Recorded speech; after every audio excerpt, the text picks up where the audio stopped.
تیرنے کی مہارت حاصل کرو اور جو ہے بہت گہری ڈبکی لگاؤ گے تو تمہاری سانس لمبی ہوگی. تو اس چکر میں میری عمر جو ہے مجھے یاد ہے لگ بھگ میری 13-14 سال عمر تھی ہوگی, تو میں اپنے شہر کے تالاب یا باولی میں جو ہے چلا جاتا, کنویں میں, اور اس کی وجہ سے میں اپنے والد سے بھی جو ہے کئی بار مار کھائی. تو بہرحال یہ ایک ایسا جنون تھا کہ جو ہے میرا بس کسی طرح سے میں قرآن سے بہت جو ہے شغف تھا میرا, جو ہے پڑھنا اور لکھنا, یہ دونوں چیزیں. تو اس طرح سے میرا بچپن گزرا, اور پھر جو ہے اسی وجہ سے جو ہے میں اپنے شہر سے سعودی عرب میں ایک عالمی مقابلہ قرات اور حفظ ہوتا ہے, تو وہ جو کہ آج بھی ہوتا ہے ہر سال, تو اس میں انڈر 17 جتنے بھی اسٹوڈنٹس ہیں وہ پارٹیسپیٹ کرتے ہیں. تو اس میں میرے شہر کو ریپرزینٹ کرنے کے لیے میرا سلیکشن ہو گیا سعودی عرب کے لیے, مکہ کے لیے.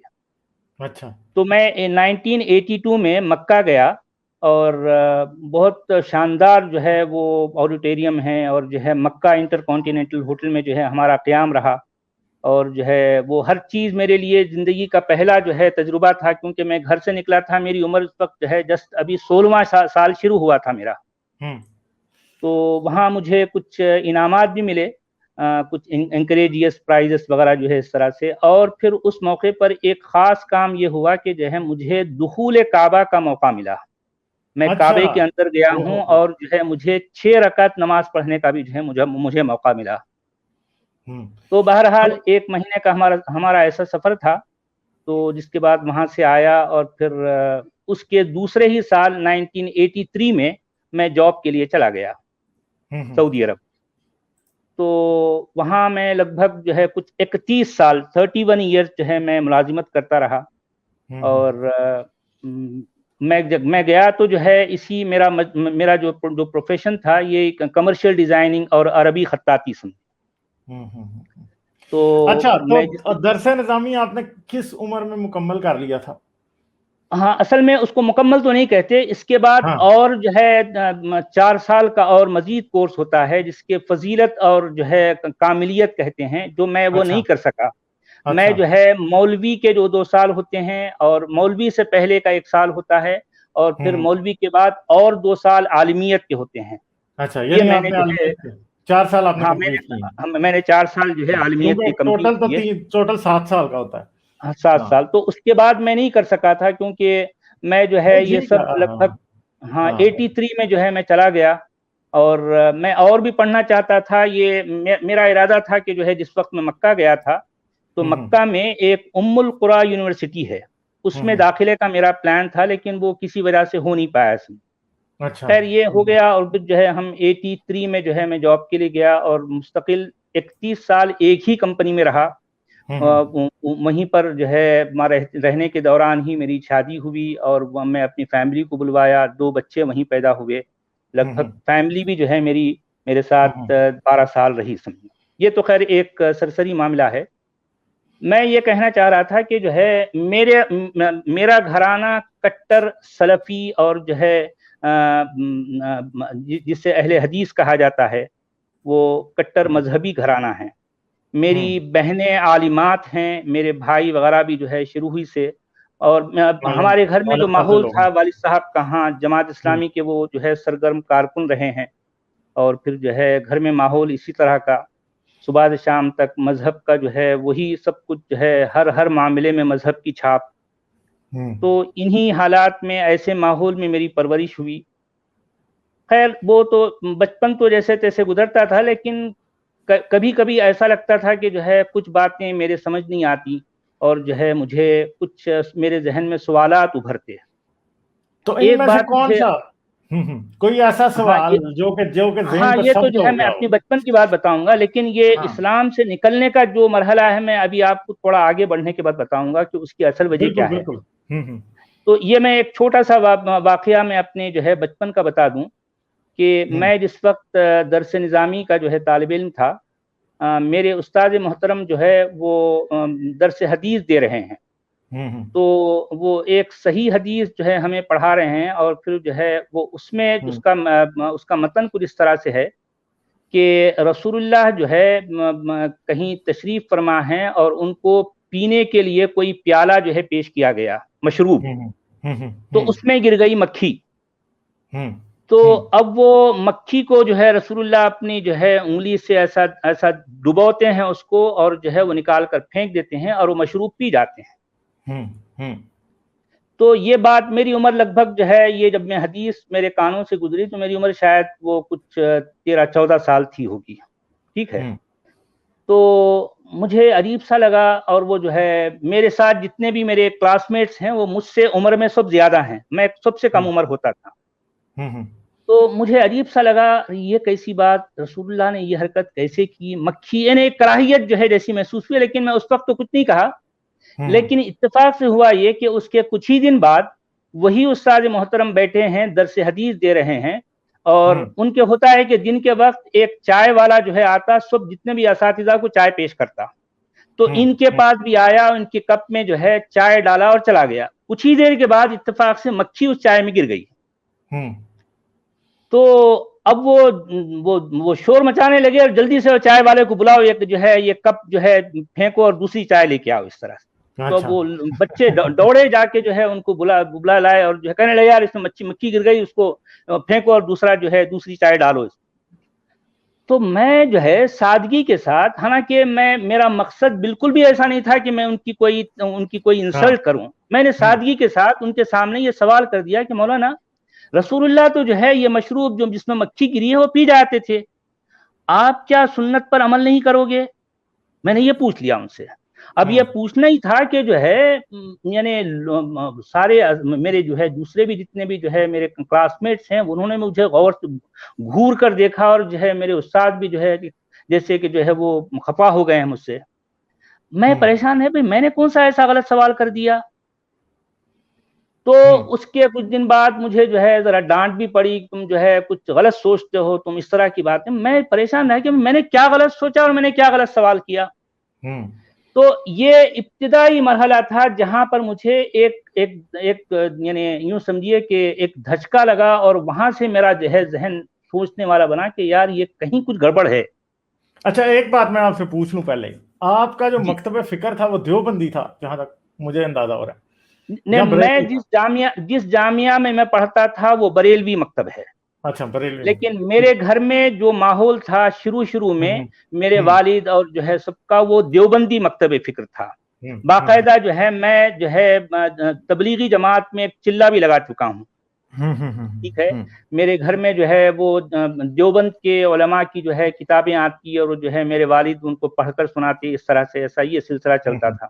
اس کے بعد میری بہنیں جو ہے وہ جب ان کو جو ہے اس کا شوق ہوا تو جو ہے وہ عالمیت کا کورس کرنے لگیں. تو وہ ڈاکٹر فرحت ہاشمی جو کینیڈا کی ہیں وہ ان کی شاگردائیں بن گئی. خود میری بیوی بھی جو ہے ان کی شاگردہ ہیں، اور جو ہے میری جو ہے جو بیٹی ہے وہ بھی ان کی شاگردہ ہیں، میری تمام بہنیں وغیرہ سب اس طرح سے. تو گھر میں اسی طرح کا ماحول. تو اب یہ جس وقت میرا جو ہے میرا قیام سعودی عرب میں تھا تو وہاں اتفاق سے جو ہے جس وقت میں پہنچا تھا ابتدائی دنوں میں جو ہے میں آج سے تقریباً 40 سال پرانی بات کر رہا ہوں، یعنی 83 میں پہنچا، اور شاید 1 سال 2 سال کے بعد جس علاقے میں ہماری فیکٹری تھی تو وہ انڈسٹریل سٹی ہے. وہ انڈسٹریل سٹی میں ایک مسجد ہوتی تھی گورنمنٹ کی، کافی بڑی مسجد، جس سے جہاں جمعہ ہوتا ہے اس کو الجامع کہا جاتا ہے. بالکل ایگزیکٹلی. تو الجامع میں جو ہے اس کے جو سعودی امام صاحب ہیں ان سے میری دوستی ہو گئی. تو ایک ایسا موقع آیا کہ انہوں نے جو ہے مجھ سے قرآن پڑھوایا، تو وہ میری قرأت سے اتنے متاثر ہوئے تو وہ کہنے لگے کہ یار تم جو ہے اتنا اچھا قرآن پڑھتے ہو. بس تو جو ہے انہوں نے کہا اسی دن جو ہے مغرب کی نماز کے وقت مجھے آگے کر دیا. تو وہ میری قرأت سے جو ہے جتنے بھی مصلی تھے وہ اتنے خوش ہوئے کہ جو ہے کہنے لگے کہ یار جب بھی آپ آؤ گے جو ہے امامت آپ ہی کرنا.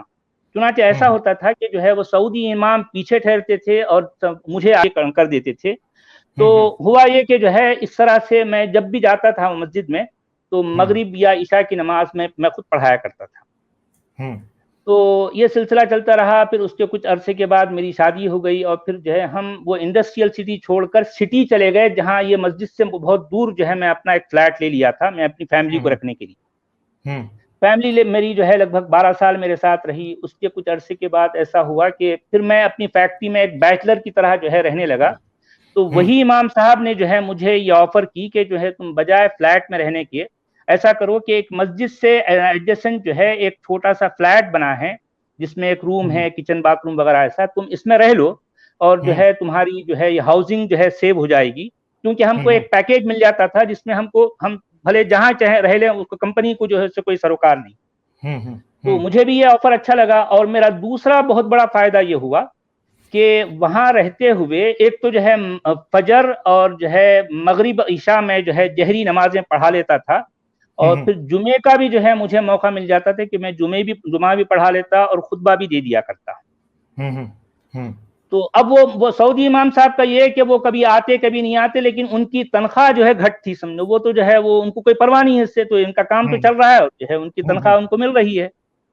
تو میرا ایک بہت بڑا فائدہ یہ ہوا کہ وہاں رہنے کے دوران جو میرے مصلی آتے تھے وہ نماز کے لیے اس طرح سے, تو وہ اس میں کئی اسکالرز بھی تھے, اور ان کے جو ہے ان سے ملنے کے لیے جو اور لوگ آتے تھے اس میں ایجپشین جو ہے اسکالرز ہیں, سوڈان کے ہیں, اور جو ہے یہ جو ہے سیریا کے ہیں, اور خود سعودی کے بھی جو ہے بہت سے لوگ جن سے میری شناسائی ہوئی. اور اتفاق سے وہ جمعرات اور جمعے کے دن یعنی کچھ ایسی بیٹھک ہوتی ہماری وہاں پر, یعنی مطلب اہل علم کی, جن کے ساتھ مجھے اپنا بہت لمبا وقت بتانے کا موقع مل گیا, اور ان سے میں نے بہت کچھ سیکھا.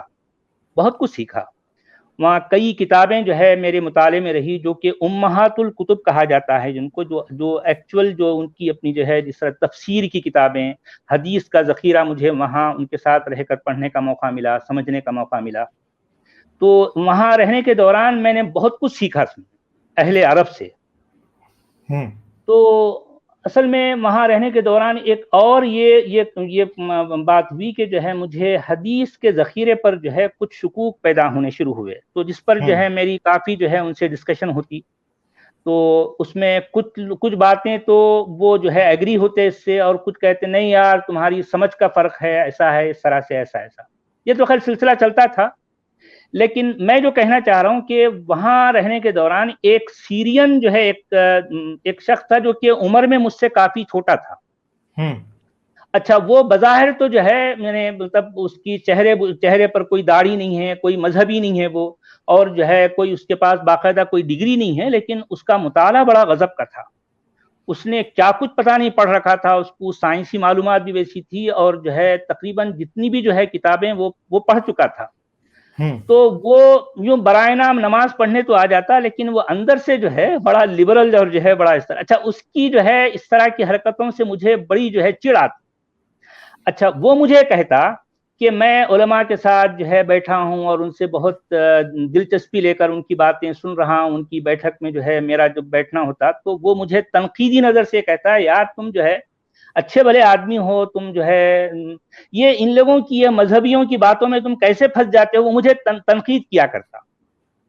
اور جو ہے ساتھ ساتھ وہ یہ بھی کہتا کہ یہ جو تم ڈاکٹر ذاکر نائک یا پھر جو ہے شیخ احمد دیدات ہیں, اور پھر جو ہے عبد المجید زندانی ہیں, اور جو ہے یہ عبد الدائم کحیل ہے, یہ جو مصری جو ہے یمنی علماء, تو یہ جو قرآن کے میریکلز, اس کے معجزات کو لے کر وہ جو ہے بڑا بڑھا چڑھا کر جو ہے جو باتیں کرتے تھے, تو میں ان لوگوں سے بڑا متاثر ہوتا تھا.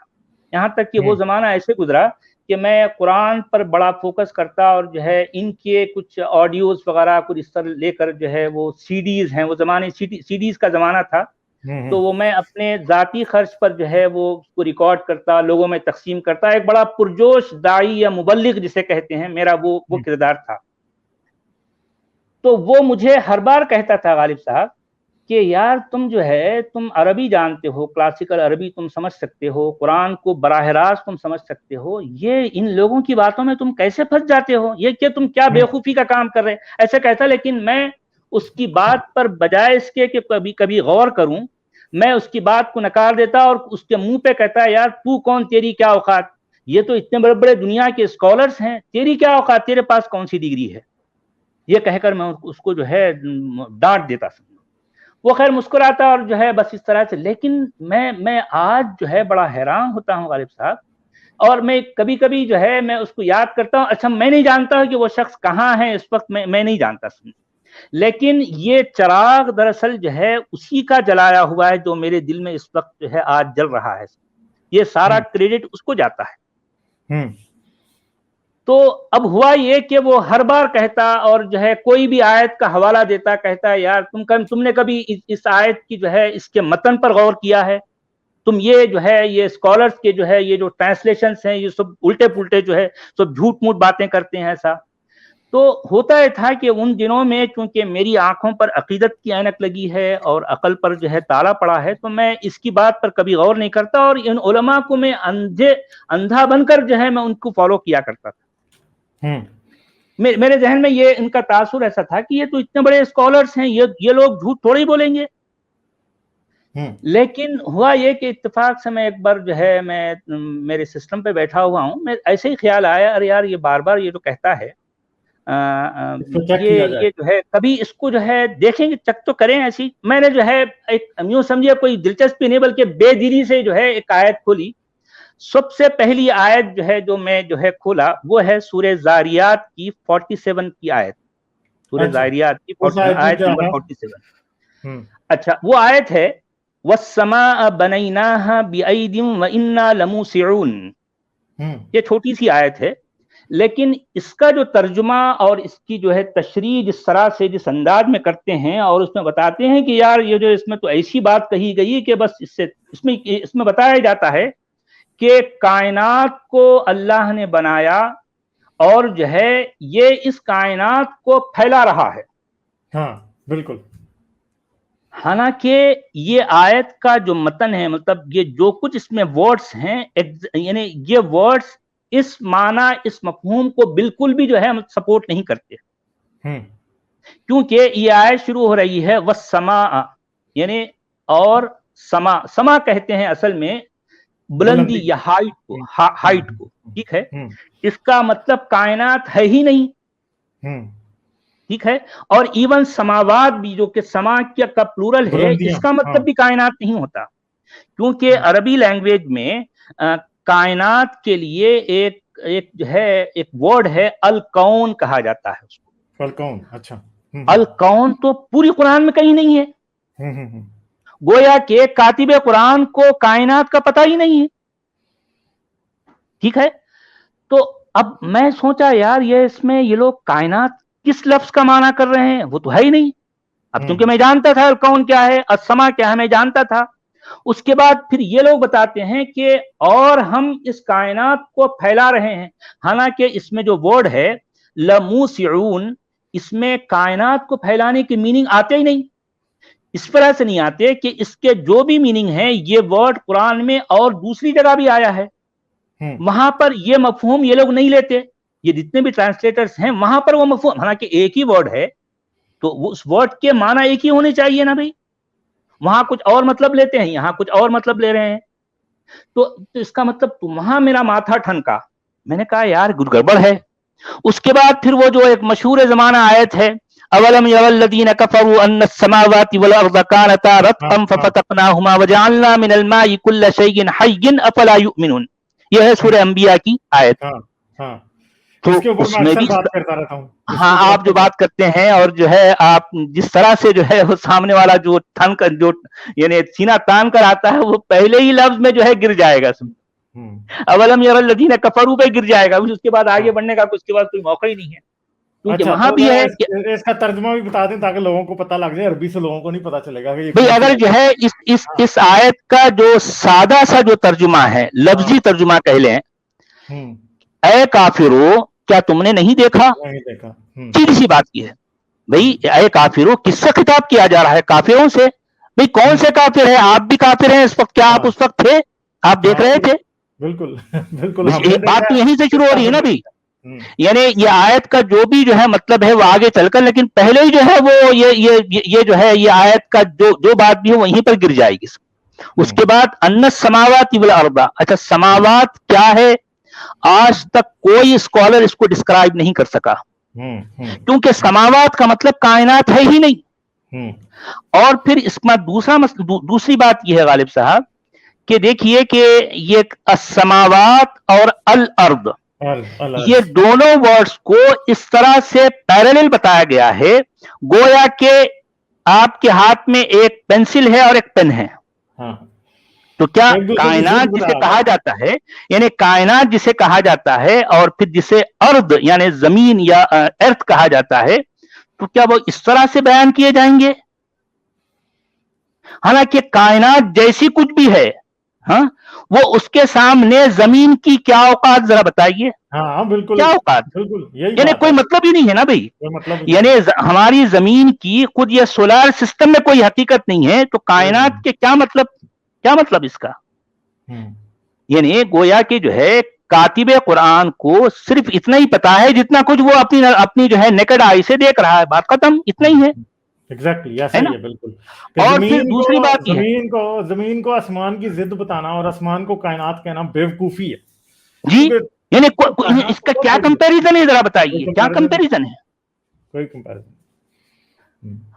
اور پھر اس کے پوری بات جو ہے جو دو لفظ آتے ہیں رتق اور فتق، کانتا رتقن ففتقناہما، تو یہ ایک بات جو ہے جس کو بگ بینگ کہا جاتا ہے. ارے بھائی بگ بینگ کے لیے خود عربی لینگویج میں اگر یہ کہنا مقصود ہوتا تو انفجار عظیم کہا جاتا.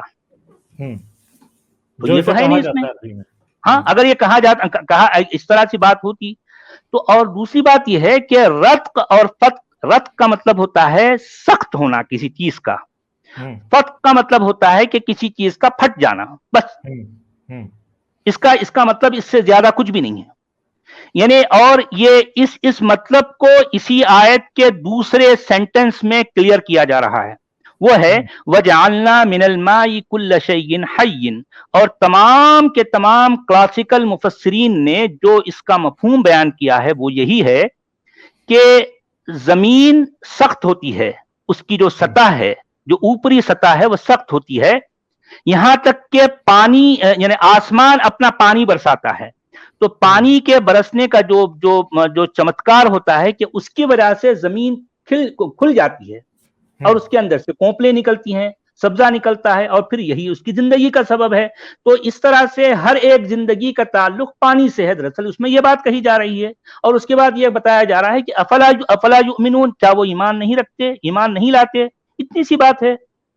اب اس کو یار لوگوں نے جو ہے اس کو کائنات اور جو ہے بگ بینگ پتہ نہیں کیا کیا جو ہے زمین آسمان کے قلابے ملا دیے. دیکھیں یہ تو علمی خیانت ہے. یعنی گویا کہ قرآن کے ساتھ جو ہے مطلب کو کچھ اور معنی دیے جا رہے ہیں جو کہ اس میں فٹ بیٹھتے ہی نہیں. جی یہ بات ہے. اچھا تو بیسیکلی اب یہ جو ساری چیزیں کوشچن آپ کے ذہن میں آ رہے تھے تو آپ کیا پھر آپ کے ذہن میں سوالات تھے یا آپ کا ایمان پختہ تھا اس وقت؟ نہیں، ایسا تھا کہ جو ہے ایک طرح سے میں بہت لمبے عرصے تک ایک روایتی مسلمان ہی رہا. میں نے 3 حج کیے اور جو ہے لگ بھگ 20 کے قریب بار جو ہے میں مکہ مدینہ گیا اور لگ بھگ 50 کے قریب میں نے عمرے کیے.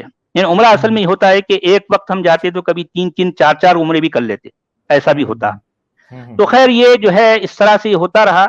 اور کچھ باتوں میں مکہ میں جس وقت میرا کہیں جب کبھی بھی جانا ہوتا کچھ باتیں میں سوچ میں پڑ جاتا یار جو ہے اس شہر کو جو اتنا قدیم اور ام القریٰ کہا جاتا ہے، یہ مجھے یہ بات کھٹکتی تھی میرے مکہ اور وہاں جانے اور دیکھنے کے، کیونکہ میں کافی کچھ مکہ گھوما ہوں. تو مجھے لگتا ہے کیونکہ میں جو فرسٹ ٹائم جو ہے 82 میں گیا تو اس وقت بھی جو ہے مجھے عجیب سا لگا. اور اس کے بعد پھر ایک زمانہ وہ آیا کہ مکہ کے اندر جو ہے بڑی شاندار عمارتیں بن رہی ہے اور اس کو کیا کیا اس کو ڈیولپ کیا جا رہا ہے. لیکن کسی بھی کھدائی میں یہ محسوس کرتا تھا کہ کہیں کسی سے بھی ہم نے نہیں سنا کہ وہاں کوئی جو ہے یعنی کوئی ایسی چیز جسے آثاری کہا جاتا ہے، آرکیالوجیکل جو ہے جو بنیاد پر جو ہے اس کو کوئی ثبوت کہا جائے کہ یہ قدیم شہر ہے. اس طرح کی کوئی چیز کسی سے بھی نہیں سنا میں. خیر یہ تو باتیں ایسی تھی کہ وہاں جب تک ہم تھے تو وہ اتنا زیادہ جو ہے ان باتوں کو ہم اتنا تنقیدی نظر سے نہیں دیکھتے تھے. یہ تو سرسری باتیں تھی جو میرے ذہن میں تھی. لیکن جب میں سوچنے والا بن گیا تو اس وقت وہ باتیں بھی جو ہے میں جو وہاں رہنے کے دوران جو ہوتی تھیں ان پر ایک ایک چیز پر میں تنقیدی جائزہ لینے لگا. تو اصل میں ہوا یہ کہ یہ بھی چیزیں خیر بہرحال اسلام سے باہر آنے کا میرا سبب نہیں بنی. میں کہہ سکتا ہوں کہ جو ہے اسلام سے باہر آنے کا ایک جو بنیادی سبب ہے وہ خود قرآن ہے میرے نزدیک. وہ قرآن اس طرح سے ہے کیونکہ خیر حدیث کے ذخیرے کو تو جو ہے میں ایک بہت عرصہ گزرا جو میں چھوڑ چکا تھا, اور پھر اس کے بعد میں جو ہے یعنی یوں سمجھیے کہ پوری دلچسپی کے ساتھ اور یکسوئی کے ساتھ میں قرآن کو پکڑا رہا, اور میں یہ یقین رکھتا تھا کہ قرآن وہ کتاب ہے جو واقعی اپنے روز اول سے آج تک ہو بہو بالکل جس طرح سے کہا جاتا ہے ویسے ہی ہے. کیونکہ اس میں جو ہے میں چونکہ اس کے اسکرپٹ سے واقف تھا تو اتفاق سے کچھ ایسے اسکرپٹس میرے جو ہے ہاتھ لگے تھے کہ جن کی بنیاد پر میں ایسا سمجھتا تھا, لیکن وہی بنیاد وہی جو ہے اسکرپٹس میرے لیے آگے چل کر جو ہے اس سے ٹوٹلی جو ہے 180 ڈگری میں پھر جانے کا سبب بن گئے. کیونکہ جن باتوں کو میں اتنی اہمیت دے کر ان کو دانت سے پکڑا ہوا تھا, جب مجھے یہ پتا چلا کہ یار یہ تو سب جو ہے میں بے وجہ کے اپنے آپ کو دھوکے میں رکھا ہوں, یہ ساری چیزیں کچھ بھی نہیں ہیں. تو یہ احساس کیسے ہوا, کیا وجہ تھی جس سے آپ کو یہ باتیں اس طرح سے لگنی شروع ہو گئی؟ اچھا دیکھیے کہ قرآن کے بارے میں جو ایک اس سے پہلے ایک چیز مجھے بتا دیں, نہیں ٹھہرے وہ کوسچن رہ جائے گا. پھر حدیث کو اب آپ ریسپیکٹ نہیں دے رہے تھے یا حدیث آپ چھوڑ چکے تھے, بیسیکلی اس کی وجہ کیا بنی؟ اصل میں ہوا یہ کہ جو ہے جسے صحاح ستہ کہا جاتا ہے, تو اس میں جو ہے بے شمار حدیثیں جو میرے علم میں آئیں تو یقیناً میرے اندر جو ہے وہ حدیث کے ذخیرے کو لے کر ایمان پوری طرح سے ڈگمگانے کا سبب بن گئی. جو کہ ایک دفعہ ایسا ہوا, میں ایک مشہور اسکالر سے, میرے علاقے کے اسکالر سے میری جو ہے گفتگو, میں اس کو خیر ڈیبیٹ تو نہیں کہوں گا, ان سے میری گفتگو ہو رہی ہے. میں نے جو ہے ان سے اس طرح سے اپنی بات شروع کی کہ مولانا یہ بتائیے کہ میرے دائیں ہاتھ پر میں جو ہے قول اللہ جسے کہا جاتا ہے, جسے قرآن کہیں گے آپ, وہ میرے ہاتھ میں دائیں ہاتھ میں رکھا ہے, تو آپ میرے بائیں ہاتھ پر قول رسول رکھ دیں, جسے کلام رسول کہا جاتا ہے, جو بھی جسے آپ حدیث کہتے ہیں جو بھی. تو وہ کہنے لگے ہاں اس میں کیا یہ کون سی بڑی بات ہے. تو چھٹتے ہی جو ہے میں نے کہا کہ بھی حدیث کی کون کون سی کتابیں ہیں. تو اب وہ تھوڑا سوچ کر جو ہے پتہ نہیں وہ بیہقی, دارمی, طبرانی, وہ جو ہے اس کے بعد مسند احمد, مشکات, وہ جو ہے وہ ساری کتابوں کے ساتھ ساتھ پھر یہ جو ہے جو 6 کتابیں ہیں مشہور ان کا بھی نام لے کر کہنے لگے. تو میں نے کہا آپ مجھے یہ بتائیے پھر اس میں سے کوئی چیز نکالنا نہیں, آپ جو رکھ دیے میرے ہاتھ پہ پھر میں اس پر سوال کروں گا آپ سے. تو انہوں نے کہا نہیں ٹھیک ہے جانے دو. اب صحاح ستہ انہوں نے رکھ دیا, گویا کہ میرے ہاتھ پر وہ صحاح ستہ رکھ دیے. میں نے ان سے پوچھا تو کیا یہ اس میں جتنی حدیثیں ساری آتھینٹک ہیں, اس پر کوئی کلام نہیں ہو سکتا؟ تو وہ تھوڑا سا رکے اور کہنے لگے, جھٹ کے ساتھ انہوں نے 4 کتابیں اس میں سے نکال دی. اب رہ گئے صرف 2 کتابیں صحیح, وہ ابن ماجہ, نسائی, ترمذی اور ابو داؤد, وہ نکال دی. مسلم اور بخاری جسے صحیحین کہا جاتا ہے, تو وہ رہ گئی. تو میں پھر ان سے یہی پوچھا کہ تو اب اس پر کوئی کلام نہیں ہو سکتا, اس میں کیا ہر بات بالکل آتھینٹک ہے؟ تو وہ انہوں نے مسلم کو بھی نکال دیا. اب رہ گئی بیچاری ایک اخیری بخاری. میں نے کہا کہ مولانا اب آپ دیکھیے کہ آپ نے کیا کچھ نکال دیا, اتنی چھوٹی سے ایک چند لمحوں میں آپ نے جو ہے اس میرے ہاتھ سے کیا کچھ نکال دیا. اب رہ گئی بیچاری ایک اکیلی بخاری, تو کیا اس پر اب کوئی کلام نہیں ہو سکتا؟ تو وہ کہنے لگی ہاں بھائی یہ تو جو ہے ان اصح الکتاب بعد القرآن علی الارض, یعنی روئے زمین پر قرآن کے بعد اگر کوئی صحیح ترین کتاب ہے تو وہ یہ بخاری ہے. تو میں نے کہا یہ تو لوگ کہتے ہیں, تو کیا آپ کیا کہتے ہیں, اس پہ اب کوئی کلام نہیں ہو سکتا؟ میں نے چھٹے ہی جو ہے 3-4 حدیثوں کا جو ہے حوالہ دے دیا. ایک تو وہ عائشہ کی جو حدیث ہے, جو ان کے بھائی عبد الرحمن اور ان کے ایک دوست اسامہ, یہ اسامہ اور عبد الرحمن اپنی بہن کے پاس, یعنی عبد الرحمن اپنی بہن کے پاس آتے ہیں عائشہ کے پاس اور پوچھتے ہیں کہ ام المومنین آپ یہ بتائیے کہ رسول اللہ